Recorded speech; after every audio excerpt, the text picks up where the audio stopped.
takeoff's the most important part of the dive. You have to stand there and you have to prepare mentally for your dive, and the takeoff, if you get the takeoff wrong, it shows throughout the rest of the dive.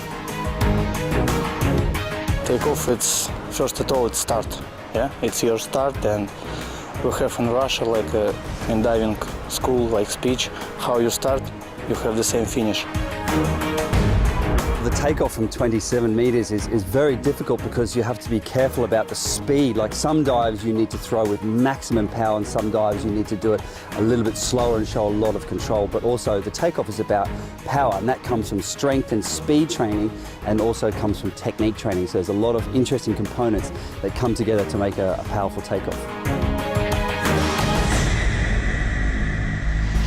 I like a back takeoff. You swing your arms through, and for me a very important part is that you bring your arms up fully and you're still hard on your abs, so you don't bend your hip to the front, and that gives you a sloppy rotation backwards. You need to have like really strong legs to push really hard, you know. You got to get the body moving sometimes, like when you do reverse or inward, you're moving away from the platform while you're trying to spin and twist. So you got to have really strong legs, and your core, like your stomach has to be able to lift the legs and get the body moving. On my triple quad, if I don't get a good takeoff, there's no way that I can put it into the water and get straight tens. It has to have a massive, powerful jump, and I have to get into the twist as soon as possible with as much rotation as possible. If it's not perfect, I'm always going to be struggling the whole way down. Immediately after takeoff, I know if things are going good or not, and then you start making corrections. Of course, this comes with years of experience, you know, many repetitions we've done.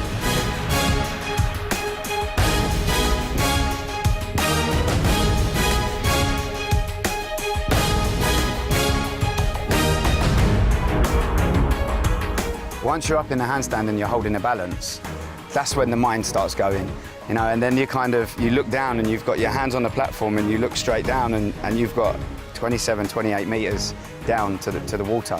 That's a pretty daunting thing to look at. But, you know, then you push off your hands, and once you leave the platform, then your body and mind kind of takes over. Up until that point where your feet leave the board, you have so many doubts and you have bad thoughts come into your mind, but as soon as those toes lift off the board, there's a point of no return and you just have to go for it.